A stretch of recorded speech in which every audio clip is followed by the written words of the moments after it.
नाली जैन राजवाड़ा इंदौर और उसके बाद में नमोस्तु महाराज जी।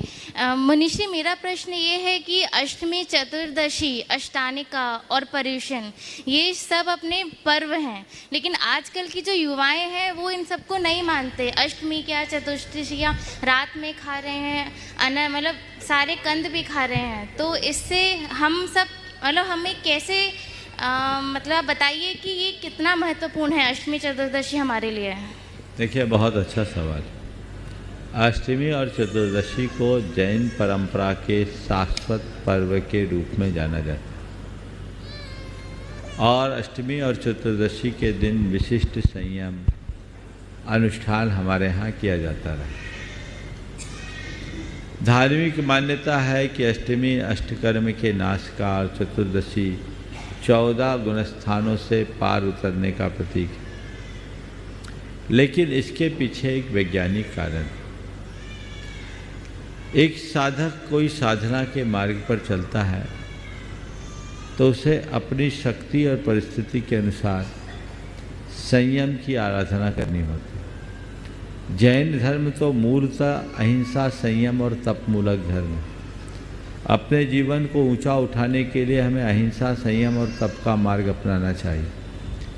नित्य प्रति अपने जीवन में हम संयम तो रखें ही, लेकिन उस संयम का अभ्यास बढ़ाने के लिए हमारे यहाँ कुछ तिथियाँ ऐसे निश्चित कर दी कि बाकी दिनों में हम करें या न करें, अष्टमी चतुर्दशी जैसी तिथि को शाश्वत तिथि मानकर उस दिन हम संयम रखें, उपवास करें, एकासन करें और इतना भी नहीं कर सके तो इस तिथि को एक पवित्र तिथि मानकर अपने खान पान में संयम रखें। ये हमारी साप्ताहिक तिथियां हैं जिससे हमारी परंपरा जुड़ी हुई है, हमारी सांस्कृतिक पहचान जुड़ी हुई है। आज भी अनेक ऐसी परंपराएं हैं जिनमें किसी में शुक्रवार, किसी में रविवार उनका विशेष दिन माना जाता है।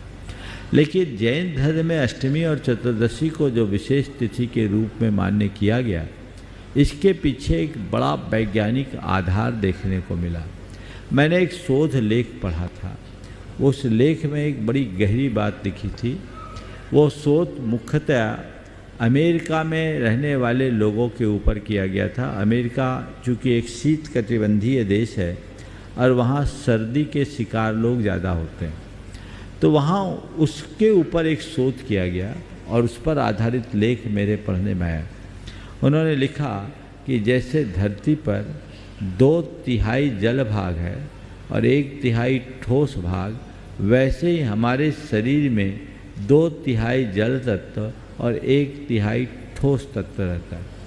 जैसे चंद्रमा की कलाओं से समुद्र का जल स्तर घटता बढ़ता है, वैसे ही चंद्रमा के प्रभाव से हमारे शरीर का जल स्तर भी घटता बढ़ता है।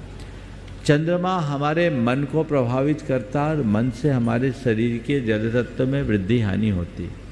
उन्होंने एक डायग्राम बनाया था। उस डायग्राम के अनुसार अष्टमी, चतुर्दशी, पंचमी, एकादशी और 15 इन तिथियों में जल तत्व को पूर्ण उफान पर बताया था और उसमें लिखा कि इन दिनों हमारे शरीर में जल तत्व की विशेष वृद्धि होती है और यदि इन दिनों हम उपवास करें तो हम सर्दी के शिकार कम होंगे। उसमें उन्होंने विशेष टिप्पणी लिखी कि इसीलिए भारतीय परंपरा में, खासकर जैन परंपरा में, इन दिनों उपवास का विधान किया गया।